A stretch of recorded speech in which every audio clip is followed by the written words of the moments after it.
Matapos ang mahigit 10 taon ng lihim na investigasyon, natuklasan ng babae na ang pinakaimportanteng bagay sa kaibigan niya ay iyon ang kanyang pinakamamahal na anak.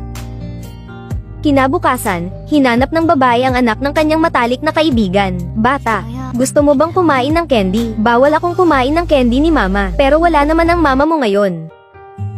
Ganito na lang, tutulong akong itago ito.